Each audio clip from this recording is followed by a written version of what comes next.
So did you know that body language can ramble also? Let's find out in tip number 82.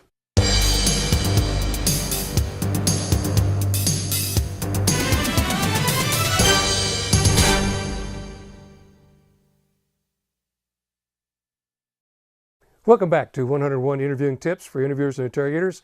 Your host Stan Walters back with you, and we're up to tip number 82. We all know people when they talk who ramble, and sometimes I've been known to do that too, but you know, they ramble on and on and on and about topics and just their brain goes off. Have you ever thought about the fact that people will also ramble with their body language? Yeah, they sure will. Now here's the problem. If they're rambling with body language, and for those people who are totally committed that body language is the answer to everything, that body language is the absolute view of everything that's going on, and you got to be careful about the body doesn't lie. Okay, now you got to be looking for the right code. You got to look for the right stuff. There are leaks. But what will happen, there's a phenomenon that we classified in our research that was called adapters. And it's more or less just the body rambling, just like a person rambling talking. Adapters are they're just kind of body language noise. It's the static of human behavior. It's the noise of just action. And this could be all types of things. However, these aren't lie signs. They're just how people deal with stress.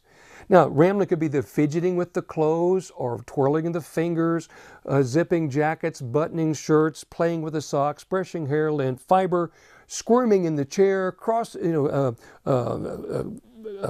with their hands, playing with jewelry. It's just activity. Now, the crazy thing is, most of the stuff, this is habit for people.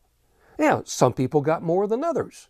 Some people a little more demonstrative than others. But those are emblems, or they're the creativity of speech. They're reinforcements. But people can be noisy. For example, I got a grandson who's got attention deficit disorder, and Logan doesn't sit still. I mean, the dude, he's got something always going. The comedian Sinbad, if you follow Sinbad, a great comedian, one of my favorites, Sinbad talks about when he was a kid, he suffered attention deficit disorder. And it was the hardest thing in the world for him to sit still. Now, he's got a story about how his dad made him sit still, and he'd sit there, and his dad would smack him, and he learned how to control it, okay? Kind of a hard lesson to learn, right? Turn off all this sensitivity to every single statement, every single gesture and furtive movement, and just with the hands, or doing that with their lips, or folks, you're wasting your energy on this stuff. It's got nothing to do with deception. Truthful people do it as much as deceptive people do. Everybody's got their own level. So learn to filter out the body language noise of just grooming and playing with clothes and adjusting the hair and fixing the belt and socks and shoelaces and so forth. You're wasting a bunch of energy and you're not getting anything in return for it. Just key in on those areas. If you've trained in microexpressions, I've recently learned that they found an 8th one. I highly recommend you go through that course online with Matsumoto and Dr. Paul Ekman and O'Sullivan Friesen. I'm not talking about those cues. Those are good emotional leaks and when the body is incongruent with itself. So don't discount those. But other body language symptoms are nothing more than distraction. And you'll be taken away from the words where the subject's constructing and projecting deception. Got it? Okay. Be sure to hit the like button down below. Please share. I need your help. Share this stuff. Hit the like button. Drop this over on Facebook, LinkedIn. Send the link over there to your friends on Twitter, on Facebook, and on Instagram, so I can get this information out to you, okay?